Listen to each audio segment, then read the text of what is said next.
नमस्कार संदीप जी। बहुत बहुत स्वागत है आपका। नमस्ते अंजू जी, एक बार फिर आपने अपने दर्शकों से जुड़ने का मौका दिया। नमस्ते। सर ये बताइए कि मंगलवार को सुप्रीम कोर्ट ने जो फैसला एक तरह से सुनाया है, अंतरिम आदेश पारित किया है जंतर मंतर पर हुए कॉकरोचों के आंदोलन को लेकर, उसको लेकर इतनी ऊहापोह की स्थिति क्यों है पूरे इकोसिस्टम में? जो कॉकरोच पार्टी के लोग हैं वो क्यों कह रहे हैं कि हम तो सुप्रीम कोर्ट के आदेश को मानेंगे ही नहीं?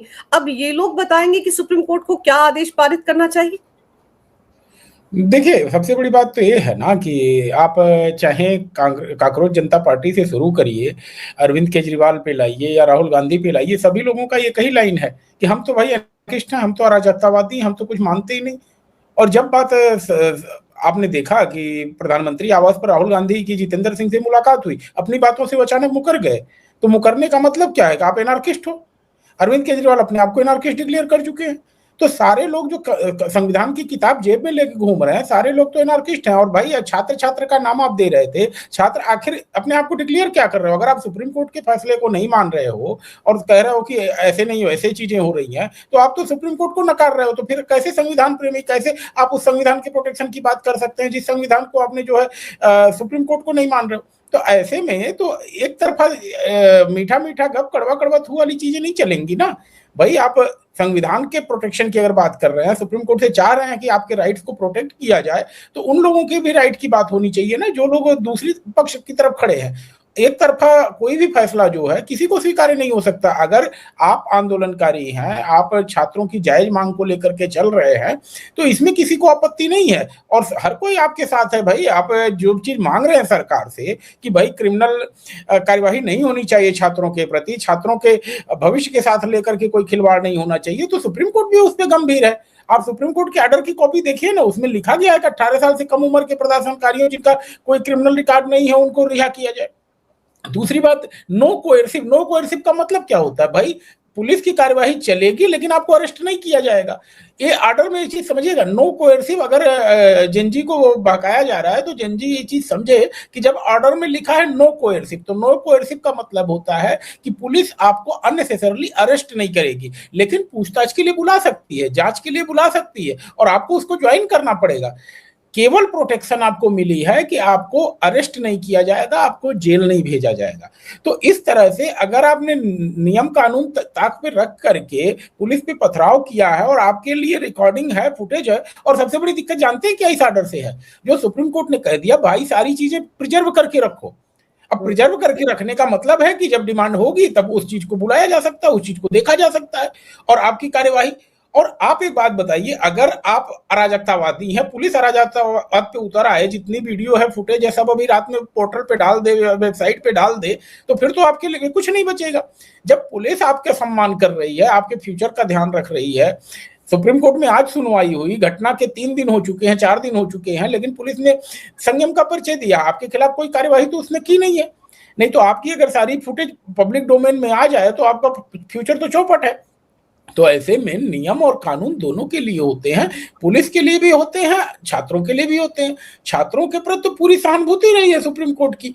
और इसीलिए देखिए कि एक चीज जो सबसे बड़ी बात आ रही है, आप बिहार से इसको कंपेयर करके नहीं देख सकते। बिहार में जो घटनाएं घटी वो छात्रों का आंदोलन था, पूरी तरह से विशुद्ध।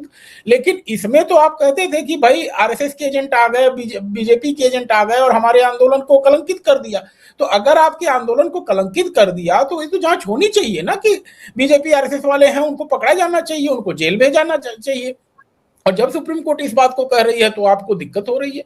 भाई आप कहना क्या चाहते हैं, पहले इस बात को स्पष्ट करिए। और जहां तक आपके दर्शक समझ पाएंगे कि कहीं न कहीं ये जो केजरीवाल पार्ट 2 शुरू करने की कोशिश थी उसमें असफल हो गए और इसीलिए इन्होंने बीच का रास्ता चुना कि भाई अब जब हमको इस तरह से डोमेन में समर्थन नहीं मिल रहा है पब्लिक का, तो हम क्यों बीच का रास्ता चुने और अपनी इज्जत बचाए। और आज जब उनकी खिंचाई हो रही है और लोग पूछ रहे हैं कि भाई जिन लोगों ने अपना इन्वेस्ट किया इनके ऊपर, मैं सीधे कह रहा हूं, जिन लोगों ने इन्वेस्ट किया इनके ऊपर, कि भाई आप लोग बीच का रास्ता लेकर के क्यों सरकार के साथ निकल गए, तो ऐसे में इनके ऊपर दबाव तो है ही उन लोगों का जिनकी तरफ से इन्होंने वित्त पोषण अपने आप को किया है। मैं तो कह रहा हूं बिना वित्त पोषण के तो इन लोगों का कोई कार्य चल ही नहीं सकता। आखिर इतनी बिरयानी, इतना खाना, मुझे नहीं लगता है आम आदमी जो अपने बच्चे को कोचिंग पढ़वा रहा है, नेट के लिए एग्जाम दिलवा रहा है, उसके पास से आएंगे कि आपको पैसा देगा कि भाई बिरयानी खिलाओ 100 लोगों को, 200 लोगों को।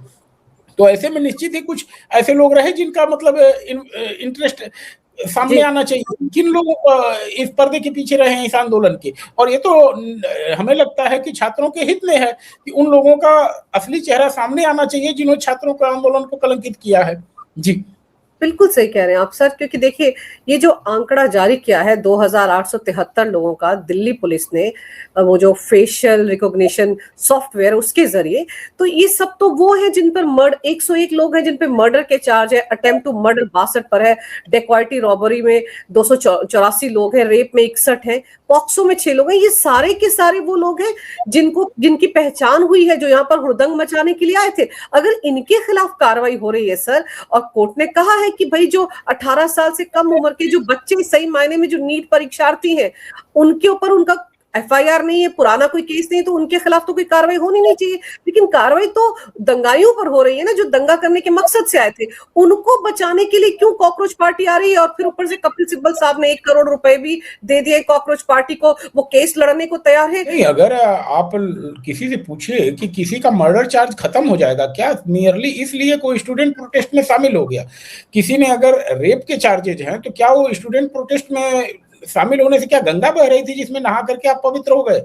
भाई आपके जितने भी चार्जेज हैं जो छात्र आंदोलन के पहले के हैं, कौन सा व्यक्ति इस आर्गुमेंट को स्वीकार करेगा कि भाई आपके सारे चार्ज खत्म हो जाएंगे क्योंकि आपने छात्र आंदोलन में हिस्सा ले लिया?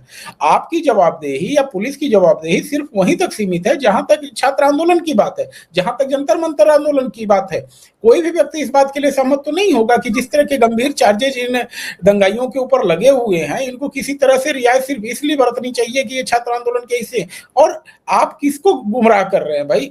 सुप्रीम कोर्ट की प्रोसीडिंग में बिल्कुल स्पष्ट है कि जो 18 साल का है, छात्र है, उसको पूरा प्रोटेक्शन मिलना चाहिए, उसको जेल नहीं होना चाहिए। लेकिन अगर आप इस तरह की बातें करके एक फिर से अपने आप का जो खोया ग्राउंड है, मुझे तो लगता है फिर से मोमेंटम गेन करने की कोशिश कर रहा है सीजेपी आंदोलन जो है, कि भाई विपक्ष से भी उनके ऊपर दबाव है कि जिसके लिए हमने आपको तैयार किया था, जिसके लिए हमने चद्दर बिछा दिया था आपको जंतर मंतर पे कि आप बैठिए, आपका मुख्य जो सिपाही था वो तो 2 ही रात में धरना से हट गया, भाग गया। मैं तो कह रहा हूं ऐसे में अगर आप फिर से यह दिखाने की कोशिश कर रहे हैं तो काट की हांडी बार बार नहीं चढ़ती है। छात्र जो सच में नेट की तैयारी करने वाले होंगे, जो अपने परिवार से परमिशन लेकर के या परिवार की सहमति से इस आंदोलन में शामिल हुए हैं, उनको अगर बार बार आप आंदोलन में खींचेंगे तो कहीं न कहीं यह बिल्कुल स्पष्ट होगा कि आप अपने करियर के लिए, अपने राजनीतिक जीवन को डेवलप करने के लिए छात्रों के करियर के साथ खेल रहे हैं। छात्रों को पढ़ने दीजिए, लिखने दीजिए। और मैं बड़े ईमानदार सवाल पूछना चाहता हूं कि भाई अगर नीट में पेपर में गड़बड़ी हुई, पेपर दोबारा हुआ, तो क्या ऐसा हो सकता है जिसकी तैयारी पूरी रही हो और दोबारा परीक्षा होने पे नहीं होगा? ऐसे छात्र 2% होंगे जिनका फ्यूचर सच मायने में डिस्टर्ब होगा पेपर लीक से। बाकी अगर 100 छात्र हैं तो उसमें भाई 15 ही तो सिलेक्ट होंगे, 85 तो ऐसे हैं जिनकी तैयारी ही नहीं है, जो मेरिट में कहीं है ही नहीं। तो उन लोगों को चाहे पेपर 1 बार हो, चाहे 2 बार हो, चाहे 3 बार, उससे क्या फर्क पड़ता है? तो कंपटीशन में जो लोग हैं उन लोगों को भाई पढ़ने का मौका चाहिए। छात्र एक बार आ गए, पढ़ने लिखने वाले बच्चे भी इसमें शामिल हुए, मेरिटोरियस बच्चे भी शामिल हुए। लेकिन इस समय जब आप इस तरह से बार बार अपने पर्पज के लिए, और देखिए किस तरह से मीडिया कवरेज लिया जा रहा है, तो लग रहा है कि एक राजनीतिक आंदोलन नहीं है, छात्र आंदोलन से कोई लेना देना नहीं है। लेकिन अब क्योंकि दबाव पड़ रहा है विपक्ष का, सदन की कार्यवाही चल रही है और सदन में भी कुछ दांव पेच नहीं चल रहा है, क्योंकि एक दबे मन से ही कहें, एक कहना पड़ा भाई नीट के लिए जो कानून आ रहा है उसका हम सपोर्ट कर रहे हैं, विपक्ष को कोई दिक्कत परेशानी नहीं है। क्योंकि कोई कह ही नहीं सकता ना, इतना मतलब लॉजिकल चीज है, या ये कहें कि सामित चीज है कि इससे कोई इंकार ही नहीं कर सकता कि एक सख्त कानून बनना चाहिए छात्रों के भविष्य के लिए। अब दिक्कत क्या है कि अगर विपक्ष इसको सहयोग भी करता है इस कानून को बनने में, तो क्रेडिट तो सारा मोदी जी ले जाएंगे। दिक्कत ये है विपक्ष आज फिर से एक बार उस सीजेपी नामक काकरोच को ले आया है, जिसके बारे में एक इमेज बन चुकी है लोगों को कि भाई ये राजनीतिक है, केजरीवाल पार्ट 2 है, और वो सारे सवाल कर रहा है जो केजरीवाल अपने आंदोलन में किया करते थे। ये जितने भी अपराधियों के नाम सामने आए हैं, ये सब तो वो हैं जिन्होंने पुलिस पर हमले किए, तलवारबाजी की, चाकूबाजी की, ये जिसका जिक्र बार बार हो रहा है कि डंडे के ऊपर कीले लगाकर आ गए थे, वो यही लोग थे अपराधी जो इस तरह के हथियारों को लेकर यहाँ पर पहुंचे थे।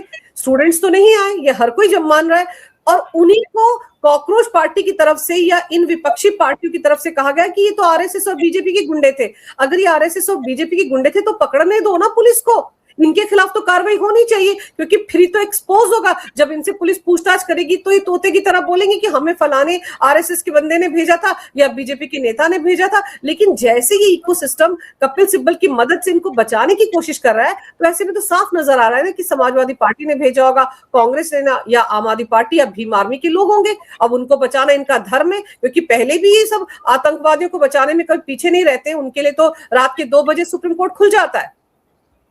देखिए, कहीं न कहीं इसमें पोल खुलने की डर है अंजू जी, और पोल खुलने का डर ही है कि ये चाहते हैं कि किसी तरह से अब इस पे जांच बंद हो जाए। क्योंकि देखिए, सुप्रीम कोर्ट इस बात को बखूबी समझ रही है कि भाई पुलिस का काम है जांच करना, लेकिन छात्रों का भविष्य भी है। तो इसलिए क्योंकि छात्रों को अगर जांच से दूर कर दिया जाएगा तो असली कड़ी नहीं जुड़ पाएगी, और यही चाह रही है विपक्ष जो है, या सीजेपी के लोग भी यही चाह रहे हैं कि अगर छात्र जांच में सहयोग नहीं करेंगे, छात्र उन बातों को बताएंगे नहीं कि कौन असली चेहरे थे जिन्होंने इसमें जो है इस आंदोलन को कलंकित करने का काम किया, तो भाई असली चेहरा सामने कैसे आएगा। और क्योंकि असली चेहरा सामने आने का डर है, शायद वही डर है जिसके चलते चाहते ही नहीं है कि इस मामले की तह तक पुलिस जाए। और जितने भी फुटेज वगैरह सिक्योर की गई हैं, अब भाई छात्र तो कम से कम बताएंगे ना कि हमारे साथ जो 2 बच्चे दिख रहे थे वो हमारे स्कूल के थे कि नहीं थे, हमारे कॉलेज के थे कि नहीं थे। और आप सभी को छात्र पे गिना रहे हैं। और भाई अगर आप जेन्युइन छात्र थे तो कुछ लोग तो उसमें मास्क लगा करके आए, कुछ लोग चेहरा ढक करके। आप पुलिस को सामान्य वर्दी में देख करके या सामान्य कपड़े में देख करके आप लोगों ने सवाल उठाया। आप लोगों ने सवाल उठाया कि पुलिस ने बैज क्यों नहीं पहन रखा था। लेकिन छात्रों को भी, अगर जेन्युइन छात्र थे तो उनको चेहरे पे मास्क लगाने की क्या जरूरत थी। भाई जब सारे छात्रों को एक तरह से कहें सरकार का प्रोटेक्शन मिला था, पुलिस का प्रोटेक्शन मिला हुआ था, तो ऐसी स्थिति में आपको तो कोई जरूरत नहीं थी चेहरा ढक करके आने की। तो असली चेहरे जो सामने आने का डर है, इसीलिए चाहा जा रहा है कि जो डॉट है, मैं कहता हूँ डॉट कनेक्ट होती है ना, तो जो डॉट है स्टूडेंट्स के नाम की या छात्रों के नाम की, इस डॉट को कहीं कहीं मिटा दिया जाए, जिससे कि जो असली चेहरा है उसके बारे में पुलिस कभी भी ना पहुंच पाए। क्यों? क्योंकि जब तक छात्र इसमें सहयोग नहीं करेंगे, छात्र बताएंगे नहीं चीजों को, तब तक पुलिस सही तह तक नहीं पहुंचेगी। और पुलिस, देखिए पुलिस का काम है तह तक पहुंचना, और एक सिक्योरिटी सुप्रीम कोर्ट से छात्रों को मिल गई है, तो मुझे नहीं लगता है कि छात्रों को कोई दिक्कत होगी पुलिस के साथ सहयोग करने में, क्योंकि उनको पता है पुलिस हमें अरेस्ट तो नहीं कर सकती। लेकिन सारे छात्र जो है इसमें 1-2% एंटी नेशनल हो सकते हैं, मैं इससे इंकार नहीं करता हूं। यही चीज एक तरह से कहें कि चाहते नहीं है किसी तरह से कि तह तक पुलिस पहुंचे। पुलिस अगर तह तक पहुंच जाएगी तो जो एक नरेटिव करने की कोशिश की कि आरएसएस के गुंडे आ गए या ऐसे लोग आ गए जो सनातनी थे या हिंदुत्व बैकग्राउंड के लोग थे, उन लोगों का आकर के इस तरह से चीजें की गई, तो मुझे लगता है कि चाहता नहीं है विपक्ष या सीजेपी के लोग कि असली व्यक्तियों तक पहुंचा जाए, और इसीलिए वो इन्वेस्टिगेशन को रोकना चाहता है या चाहता है डिरेल करना चाहता है। जी, लेकिन संदीप जी, जैसे कि ये कहा गया कि डिजिटल साक्ष्य सुरक्षित रखे जाए, निजी जानकारी सार्वजनिक ना की जाए, ये निजी जानकारी से क्या हम ये मानकर चलें कि जो बहुत सारे यंगस्टर्स को हमने देखा, जेनजी को हमने देखा, जो सिर्फ गालियां ही बक रहे थे, जिनकी जुबान से ऐसी गालियां निकल रही थी कि हमारे तो मतलब होश उड़ जाए कि ये बोल क्या रहे हैं, और उनको कतई शर्म नहीं थी, और फिर उन वीडियोस को उन्होंने सोशल मीडिया, इंस्टाग्राम पे डाला, और अब जब नेम एंड शेम उनका हो रहा है तो वो शोर मचा रहे हैं, और उनके खिलाफ अगर कार्रवाई की बात हो रही, पुलिस उनको बुला रही है तो शोर मचा रहे हैं। और ये जो विपक्ष जो लगातार चर्चा में बोल रहे थे कि ऐसे ये तो अभिव्यक्ति की आजादी है, इनको क्यों पकड़ा जा रहा है, इनको क्यों थाने बुलाया जा रहा है, तो ये जो कांग्रेस पार्टी है और शरद पवार की पार्टी है, उद्धव ठाकरे की पार्टी, इनको याद रखना चाहिए कि वो मिताली चिताले एक अभिनेत्री है मराठी की, उनको 40 दिन तक जेल में रखा था महाविकास आघाड़ी सरकार ने, जब उद्धव ठाकरे सीएम थे, क्योंकि उन्होंने एक कविता को शेयर कर दिया था जिसमें कि शरद पवार को लेकर टीका टिप्पणी की गई थी। तब क्या किसी की समझ में अभिव्यक्ति की आजादी नहीं आई? एक 22 साल के स्टूडेंट को जो कि परीक्षा की तैयारी कर रहा था, उसको 1 महीना जेल में रखा गया था। उसने भी एक कविता शेयर की थी शरद पवार को लेकर, और तब वो मामला बॉम्बे हाईकोर्ट तक गया था। बॉम्बे हाईकोर्ट को कहना पड़ा था एक छात्र ही तो है, कौन सा गुनाह कर दिया उसने? और ये लोग आज चीख रहे हैं कि क्या गलत किया इन जेनजी ने अगर पीएम मोदी को गालियां दे दी। नहीं, अब विचार व्यक्ति की स्वतंत्रता में अगर गाली देना हो सकता है तो भाई फिर ऐसी स्वतंत्रता हर किसी को मिलनी चाहिए। फिर तो भारतीय जनता पार्टी के लोगों को भी स्वतंत्रता होनी चाहिए गाली देने के लिए। फिर आप इस तरह से धरने पे क्यों बैठ जाते हैं कि महिला सांसदों का सम्मान नहीं किया जा रहा है? आखिर आप ही की पार्टी में तो, अखिलेश जी की पार्टी में ही तो कोई था, एक विशेषज्ञ था जो किसी महिला अभिनेत्री के कपड़े का रंग बता रहा था। जब हाँ, जब कोई भारत माता को डायन कहता है, जब कोई मस्जिद के अंदर जाता है, आपकी राष्ट्रीय अध्यक्ष जी की पत्नी को कुछ कहता है, तो इन सब बातों पर आप दो स्तर नहीं रख सकते। आपको एक स्तर पे रहना पड़ेगा, और अगर ऐसी बातें आप करेंगे तो भाई आप अपने लिए खतरा मोल ले रहे हैं। भाई आप प्रधानमंत्री के लिए गाली दे रहे हैं तो कल को सबको ये स्वतंत्रता मिलेगी, तो आप दायरा देख लीजिए कहां तक जाएगा। और फिर आप उस प्रोटेक्शन की बात नहीं कर पाएंगे जिसके लिए अभी आप सुप्रीम कोर्ट के पास भाग के जाते हैं, हाई कोर्ट के पास जाते हैं, मीडिया के सामने रोना रोते हैं। आखिर इसी मीडिया को आप लोगों ने मारा ना, और फिर उसी मीडिया से आप उम्मीद कर रहे हैं कि आपकी घटनाओं को रिपोर्ट करे, आपकी घटनाओं को जो है सुबह से लेकर शाम तक कवरेज दे।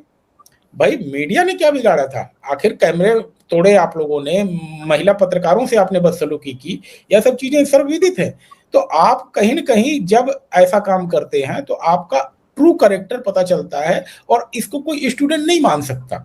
यह स्टूडेंट नहीं है, definitely they are guided by some anti national force, external forces, and they should be brought to justice. उनका इलाज होना चाहिए, इस बीमारी की तह तक पुलिस को पहुंचना चाहिए। जो रियल कॉन्स्पिरेटर है उसको तो अदालत के सामने लाया जाना चाहिए, जांच एजेंसियों के सामने लाया जाना चाहिए। भाई छात्रों की गलती हो गई, चलिए उसको माफ कर देते हैं, कोई दिक्कत नहीं है उसमें।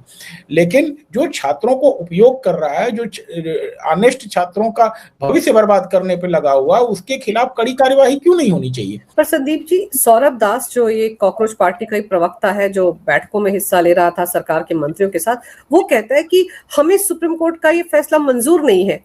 आप सोचिए, ये देश किससे चलेगा? संविधान से चलेगा या कॉकरोचों से चलेगा?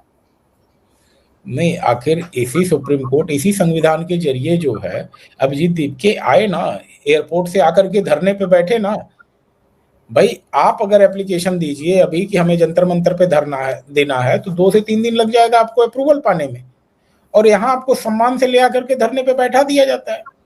तब तो आपको संविधान दिखाई दे रहा था। और सबसे बड़ी बात, इतना सारा हो रहा है, जो एक पॉकेट में संविधान की कॉपी लेके घूमते हैं नेता, वो क्यों नहीं कुछ बोल रहे हैं इस विषय पे? भाई सुप्रीम कोर्ट मानने न मानने की लिबर्टी कहाँ देश में मिल गई किसी को? तो अगर आपके कानून के तहत किसी कानून का हनन हो रहा है, किसी संवैधानिक अधिकार का हनन हो रहा है, तब तो आप सुप्रीम कोर्ट जिंदाबाद करेंगे, तब तो भाग के सुप्रीम कोर्ट में खड़े होंगे, इसी सिब्बल साहब से कहेंगे कि हमारे राइट्स को बचाइए। और जब दूसरे लोग जाएंगे तब आप कहेंगे कि सुप्रीम कोर्ट कौन होती है? भाई सुप्रीम कोर्ट से पूछ करके आप भारत के नागरिक नहीं बने हैं। आप बाय डिफॉल्ट अगर भारत के नागरिक हैं तो आपको देश की सुप्रीम कोर्ट, आपको देश की संस्थाओं का सम्मान करना पड़ेगा। और संस्थाएं आपकी मर्जी पे नहीं है, आप संस्थाओं की मर्जी पे हैं।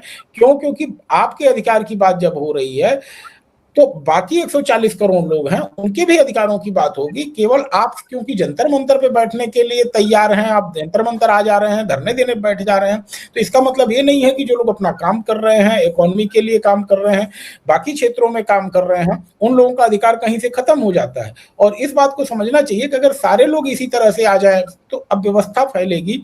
जो सही मायने में इनका पर्पज यही है, किसी तरह से भारत में जो एक शांति है उसको डिस्टर्ब करके भारतीय अर्थव्यवस्था को कहीं न कहीं ऐसी दिखाया जाए कि पूरी तरह से भारत में अव्यवस्था फैल गई है। और भारत जो दुनिया के लिए दिख रहा है कि एक आर्थिक शक्ति बनने की स्थिति में है, उस नैरेटिव को जो भारत सरकार बनाना चाहती है और जो दिख भी रहा है आज की तारीख में, इसको नैरेटिव कहना शायद गलत होगा, तो कहीं न कहीं उसको तोड़ने की कोशिश में छात्र संगठन लगे हुए हैं और इसमें छात्रों को मोहरा बनाया जा रहा है। सर, उनके नाम पर खेल खेल गए ना ये सब लोग। अगर ये दीपके, केजरीवाल और सिसोदिया का शागिर्द है तो ये उन्हीं के लिए तो खेल रहा था। 150 से ज्यादा हमारे पुलिसकर्मी जो है वो घायल हुए, जख्मी हुए। किस तरह की तस्वीरें आ रही हैं, वीडियो जो आ रहे हैं, कैसे आरएएफ के जवान की लिंचिंग करने की कोशिश की गई, कितना संयम बरता हमारी पुलिस ने कि एक भी कैजुअलिटी नहीं हुई। रबर बुलेट चल गए या पैलेट गन चल गई, उस पर कितना हो हल्ला मचा हुआ है। तो उनके अधिकारों की बात भी तो कर ले। तो सुप्रीम कोर्ट में तो 4 ऐसे पुलिसकर्मियों का परिवार भी पहुंचा हुआ था कि भाई हमारे अधिकारों की भी रक्षा कर लीजिए, हमारे भी ह्यूमन राइट्स होंगे या नहीं होंगे। नहीं, एक चीज देखिए अंजू जी, जो पुलिस वाले घायल हुए हैं, उनको जो चोट लगी है, आज की सीजेपी आंदोलन ने कलंक दिया है छात्रों के चेहरे पे। दिमाग में कहीं आम जनता की यही है कि जो पुलिस वाले घायल हुए हैं, ये छात्रों के आंदोलन में ही तो हुए हैं, छात्रों के पथराव में ही तो हुए हैं। लेकिन जांच होगी तभी तो छात्र इस चीज से धुल पाएंगे। इस दाग, उनका दाग कैसे धुलेगा कि भाई छात्रों का आंदोलन था, छात्रों ने यह काम नहीं किया, या छात्रों का काम नहीं था जिन्होंने पुलिस का सर फोड़ा या हाथ पैर तोड़ा है। तो इसलिए मैं कह रहा हूं कि जो भी जांच हो रही है, अगर दीपिके और जो इनके प्रवक्ता हैं, इन लोगों को दिक्कत हो रही है, तो निश्चित ही ये लोग नहीं चाहते हैं कि कहीं से छात्रों का जो एक इमेज है वह शुद्ध हो, उससे दाग हटे। छात्रों को कलंकित किया है भाई इस आंदोलन ने, तो इसका दूध का दूध पानी का पानी होना चाहिए। और जो पुलिस वालों के ऊपर पथराव हुए हैं, इसके आरोप से भी मुक्ति मिलनी चाहिए, क्योंकि आम जनमानस में यही बना है कि छात्रों के आंदोलन में छात्रों ने पथराव किया है। आज हमारे भारत की जो युवा पीढ़ी है उसके ऊपर ये आरोप लग रहे हैं। इस आरोप से मुक्ति मिलने के लिए भी आवश्यक है कि जांच एक सही डायरेक्शन में हो, जिसमें युवाओं का सहयोग प्राप्त हो। और यह चीज कभी नहीं चाहेगा विपक्ष की भाई युवा जो है कहीं से देश में संतुष्ट रहे। हमेशा युवा, क्योंकि एनर्जी सेंटर है, ऊर्जा का क्षेत्र है, ऊर्जा भरी हुई है उनके अंदर, तो उसको मिसगाइड करने का समय समय पर प्रयोग करता रहेगा। क्योंकि एक ऐसा माहौल बना है अभी भारत के आसपास के प्रदेशों में कि जहां पर जेनजी आंदोलन, आप नेपाल का देख लीजिए, बांग्लादेश, श्रीलंका, इन सब जगहों पे जो चीजें हुई हैं, उस तरह के काम करके कहीं न कहीं एक उत्साह इन लोगों का बहुत बढ़ा हुआ है, मनोबल बढ़ा हुआ है। लेकिन भाई देश हमारा जो है 140 करोड़ का है, विविधताओं से भरा है, बड़ा राष्ट्र है, और हमारी संस्थाएं जो है बहुत मजबूत हैं। और इन संस्थाओं की मजबूती की ही बात है कि हम सभी लोग आज बैठ करके चर्चा कर रहे हैं कि भाई हमारे पुलिस के अधिकारी क्यों घायल हुए, हमारे छात्रों को ये अधिकार मिला है। सोचिए, दंगे पथराव सबके बावजूद सुप्रीम कोर्ट में आज सुनवाई हुई, छात्रों के अधिकारों की बात की सुनवाई हुई। तो अगर ऐसे आंदोलन क्या आप चाइना में करने की हिम्मत कर सकते हैं? नहीं कर सकते। ऐसे आंदोलन करने की आप पाकिस्तान में हिम्मत कर सकते हैं? नहीं कर सकते, क्योंकि वहां न संस्थाएं हैं, ना ही संविधान है, केवल कहने के लिए हैं चीजें जो। तो अगर देश की सुप्रीम कोर्ट ने इस मामले को सुना है, देश की संसद ने इस मामले को सुना है, सदन में चर्चा हो रही है, तो इन सब चीजों से हमें इस बात को मानना चाहिए कि हमारी संस्थाएं बहुत मजबूत है और हमें किसी के बहकावे में नहीं आनी चाहिए। हमारे जेनजी हो, हमारा युवा हो, उसकी समस्याओं का समाधान सदन से निकलता है, न कि जंतर मंतर से। बिल्कुल ठीक कह रहे हैं आप सर। लेकिन सर, जैसे बार बार दबाव बना रहे हैं ये कॉकरोच और सौरभ दास टाइप लोग, बार बार कह रहे हैं कि सरकार ने हमारे साथ जो समझौता किया था, किसी के खिलाफ कोई एफआईआर नहीं होगी, उसको विड्रॉ किया जाएगा। और ये इस धोखे को अगर सरकार इस पे कायम रहती है और एफआईआर वापस नहीं लेती है तो हम लोग तो फिर से सड़कों पर उतरेंगे। और इसी को लेकर पुलिस के अधिकारियों में, उनके परिवारों में भी बड़ी मतलब रोष है कि जिन लोगों ने उन पर पथराव किया, उनको जख्मी किया, उनको छोड़ने की बात हो रही है। तो कम से कम अब हम ये मानकर चलें कि जब सुप्रीम कोर्ट ने कह दिया कि 18 साल से कम उम्र के छात्र जिनका कोई क्रिमिनल बैकग्राउंड नहीं है, उनके खिलाफ कोई एफआईआर नहीं होगी, लेकिन जो क्रिमिनल्स हैं, जो डाटा में सामने आई है जिनकी असलियत, उनके खिलाफ एफआईआर जायज रहेगी, जारी रहेगी, उनके खिलाफ कार्रवाई होगी। तो अब तो ये मानकर चला जाए कि जो दिल्ली पुलिस चाहती थी वो फैसला उनको भी सुप्रीम कोर्ट से मिला है। देखिए, फैसले में किसी के साथ अन्याय नहीं हुआ है, सबको एड्रेस करने की कोशिश की है। छात्रों का भविष्य, पुलिस का मनोबल, अगर पुलिस का मनोबल ऊंचा नहीं होता, पुलिस हमारी डिसिप्लिन नहीं होती, तो शायद यह आतंकी जो है, जो प्रधानमंत्री आवास तक पहुंचने की कोशिश में थे, सदन के अंदर घुसने की कोशिश में थे, इसमें सफल हो जाते। तो हमारी पुलिस ने संयम का परिचय देते हुए कहीं न कहीं उनको रोका। मैं तो कह रहा हूं कि अगर बांग्लादेश जैसी घटना नहीं हुई, नेपाल जैसी घटना नहीं हुई, तो हमारे सुरक्षा बलों की भी बहुत बड़ी जीत है। और उन्होंने हल्के बल प्रयोग से इस चीज को कर लिया, क्योंकि कोई कैजुअलिटी नहीं हुई।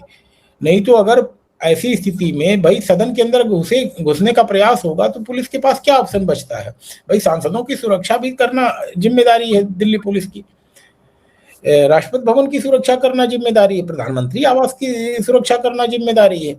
तो अगर पुलिस अपने काम को बखूबी किया है तो सुप्रीम कोर्ट ने उनको भी सुना है, और ऐसे में justice for all injustice for none, इस प्रिंसिपल पे सुप्रीम कोर्ट काम कर रही है। और सुप्रीम कोर्ट के प्रति अगर इस तरह की बात कोई कर रहा है कि हम नहीं मानेंगे फैसला, तो निश्चित ही वो अपने लिए खाई खोद रहा है, क्योंकि देश में जब कभी सरकार के प्रति आप ऑपरेशन की बात करते हैं कि सरकार हमें दबा रही है, हमारे संवैधानिक अधिकारों का हनन हो रहा है, तो चाहे वह आतंकी हो, चाहे अनशनकारी हो, चाहे संविधान प्रेमी हो, चाहे संविधान को न मानने वाला, हर किसी को रेमेडी अदालत से ही मिलती है, इसी सुप्रीम कोर्ट से मिलती है, इसी हाई कोर्ट से मिलती है, चाहे आपके पास ऑप्शन हो उसको मानने का चाहे न मानने का हो। तो जब सरकार के खिलाफ आपको रेमेडी जो है सुप्रीम कोर्ट से मिल रही है, हाई कोर्ट से मिल रही है, तो आप अगर उसकी ही प्रतिष्ठा को धूमिल करेंगे तो निश्चित ही आप अपने लिए जो है एक ग्रे एरिया क्रिएट करेंगे, जिसमें आप भविष्य के लिए जो है शायद बेहतर नहीं होगा। सर, जैसे कि लग ये रहा था कि कहीं ऐसा ना हो कि इन कॉकरोचों की जो सारी मांगे केंद्र सरकार ने मान ली, कहीं ऐसा ना हो कि जो एफआईआर विथड्रॉ करने की बात कर रहे हैं ये मांग भी गृह मंत्रालय मान ले, क्योंकि दबाव बनाया जा रहा है कॉकरोचों की तरफ से। लेकिन अब सुप्रीम कोर्ट के इंटरवेंशन से और उनकी तरफ से कहा गया है कि क्रिमिनल बैकग्राउंड जिनका है, जिन्होंने पहले जिनके नाम पर एफआईआर, जिन पर केस दर्ज है बड़ी गंभीर धाराओं में, उनको बख्शा नहीं जाएगा। तो अब ये मानकर चलें कि सुप्रीम कोर्ट का ऑर्डर सर्वोपरि है और अब चाहकर भी केंद्र सरकार कॉकरोचों को और राहत या उस समझौते के तहत ये राहत तो नहीं दे सकती कि 2873 क्रिमिनल्स जो सामने आए हैं इनको तो नहीं बख्शा जा सकता ना, ये मानकर चला जाए अब सुप्रीम कोर्ट के इस अंतरिम आदेश के बाद। बिल्कुल, मैंने यही कहा ना कि जंतर मंतर पे कोई गंगा जी थोड़ी न बह रही थी कि आपके पुराने पाप धुल जाएंगे। आपने जो पुराने पाप किए हैं, जो पुराने कुकर्म है, उसकी सजा तो आपको मिलनी ही है। और अगर आप इस तरह से किसी हिंसा में शामिल हो रहे हैं तो भाई उसका भी वैल्यू एडिशन तो आपके रिकॉर्ड में होगा ही, उससे आप थोड़ी न भाग सकते हैं।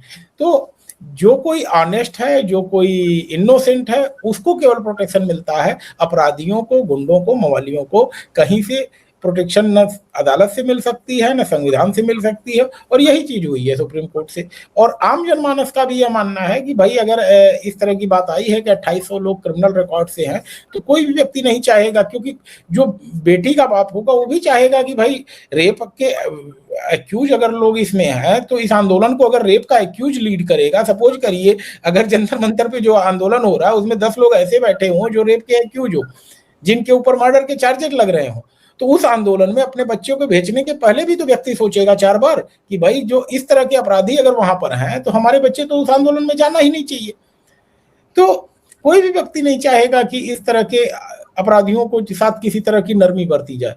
और मुझे लगता है कि इस चीज के बाद से एक जो विश्वास है लोगों का कि भाई पुलिस प्रशासन, पुलिस जो अपना काम कर रही थी, उसको भी, पुलिस के प्रति भी लोगों के सोचने का नजरिया बदलेगा कि जो भी हिंसा हुई है, चाहे पथराव में हुई या पुलिस लाठीचार्ज में हुई, दोनों तरफ से जो है एक तरह से कहें कि हिंसा को रोकने की कोशिश में हिंसा हुई है। और अगर पथराव किया गया है तो उसका कोई जेन्युइन रीजन नहीं हो सकता है, छात्रों को उसके ऊपर नहीं डाला जा सकता है, और उस आरोप से छात्रों को मुक्त कराने के लिए जरूरी है कि यह जांच हो। सर, एक बात जो विपक्ष के नेता बार बार कह रहे हैं कि अगर ये 2873 लोग इनके ऊपर इतनी गंभीर धाराओं में केस दर्ज थे तो ये बाहर क्या कर रहे थे, ये बाहर क्यों घूम रहे थे, इनको दिल्ली पुलिस ने जेल में क्यों नहीं ठूसा। वो भूल जाते हैं कि जमानत भी तो इनका अधिकार है, ये इन्हीं में से इतने सारे वकील जा जाकर इनको जमानतें दिलाते हैं। देखिए, सबसे बड़ी बात तो है कि इन सभी लोगों की बेल कैंसिल कराने के लिए दिल्ली पुलिस को आगे आना चाहिए, सबकी बेल कैंसिल होनी चाहिए, सब लोगों को जेल के पीछे भेजा जाना चाहिए।